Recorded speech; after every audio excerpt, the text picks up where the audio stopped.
From the outside looking in, one would assume athletes of strength sports to be the poster child of health and well-being. However, upon looking further into the sport, one finds these competitors to actually be the opposite.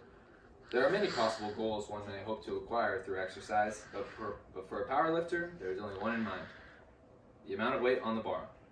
These lifters put themselves through just about anything and everything, just for the chance to one day call themselves a record holder.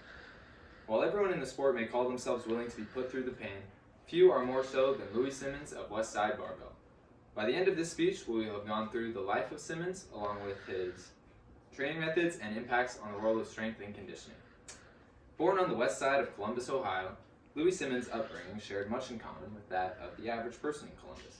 Just about everyone worked tough, blue-collar jobs, and the people in the city took pride in that. From an early age, Simmons had been indoctrinated on the value and importance of hard work. Todd Schaefer from BJJFanatics.com explains how he began his strength training journey at the age of 12 years old while carrying blocks, pushing wheelbarrows, and mixing mortar. Simmons excelled in athletics and through working developed an impressive level of strength. At only 14 years old, Simmons deadlifted 460 pounds in a local competition, shattering the previous record. Simmons continued training in Columbus right up until being drafted for the Vietnam War. Like millions of other young men, Simmons was uprooted from his life and shipped off to a faraway country. The only difference was that Vietnam wasn't the country he would be shipped to. Being the last male heir in his family, Simmons was not sent to the front lines, but was instead stationed in Berlin. Simmons used his time in Europe to study other countries' strength and conditioning methods. He was able to absorb information from many USSR-controlled countries, particularly Russia and Bulgaria. During the Cold War era, tensions between communist and non-communist countries was extremely prominent in international sports, particularly the Olympics. They were seen as an opportunity to prove one side's dominance over the other without using traditional warfare methods. Strength sports such as Olympic lifting, strongman competitions, and powerlifting were all completely dominated by the USSR, specifically the Dynamo Club in Moscow. The success of the Dynamo Club came largely in part due to their different programming style, which was an early form of the conjugate system. According to the Westside Barbell website, Simmons describes the Westside conjugate system as the best of two advanced training systems: the Soviet system, where several special exercises are used to advance the training of superior lifters and athletes, and the Bulgarian system, where near max lifts are performed every workout. After his time in the military had finished, Simmons returned to Columbus to continue training. At this time, Simmons was working out in his own garage, along with a small group of guys. The atmosphere was extremely intense, and there wasn't anyone who could get away with skipping reps or sets without being promptly kicked out of the gym. During a particularly intense training session, Simmons snapped his L5 vertebrae, leaving him unable to train. Keep in mind, this occurred in the 1970s, and medical technology had no real way of fixing this ailment without permanently sidelining Simmons. Rather than get surgery, Simmons decided he would find his own solution, and went back to the weight room to look for answers. Finally, after much trial and error, Simmons created a new exercise from scratch, which would later become known as the reverse hyper.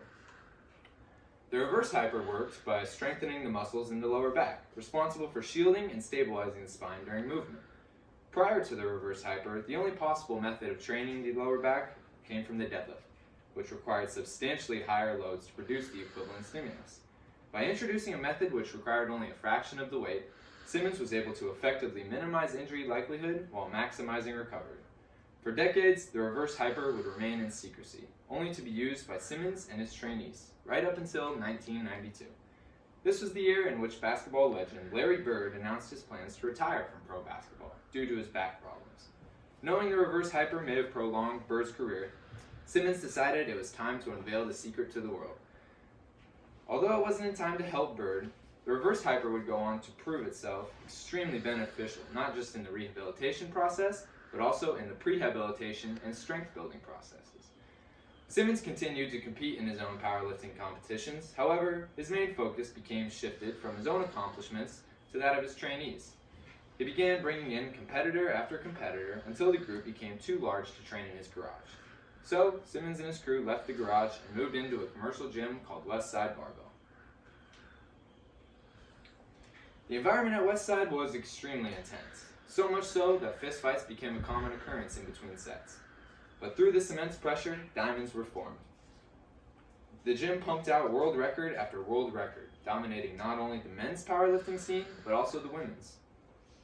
For as long as equipped powerlifting was popular, Westside could be found at the top of the leaderboards. However, the rise of social media would soon bring an end to its popularity. Equipped powerlifting involves the use of lifting gear such as knee wraps, belts, and squat suits. These pieces of gear create a huge impact on a lifter's total.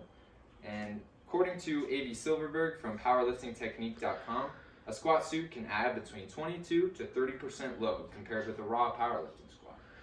Eventually, there became a disconnect between equipped lifters and the majority of the audience, who did not use the same gear. People became more interested in watching lifters who lifted weights with minimal equipment, much like the average person would. As the general audience lost interest in equipped powerlifting, so did Simmons. He changed the main focus of Westside to other sports, such as football, basketball, and combat sports, rather than exclusively powerlifting.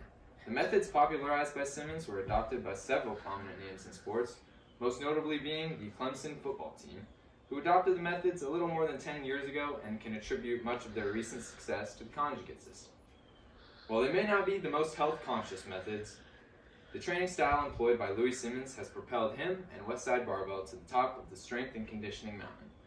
By now, we've gone through the life of Simmons, along with his accomplishments and the impacts he's made on the world of powerlifting.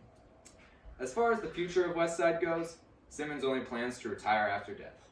As the man himself puts it, "Before me, there was no Westside, and after me, there won't be a Westside."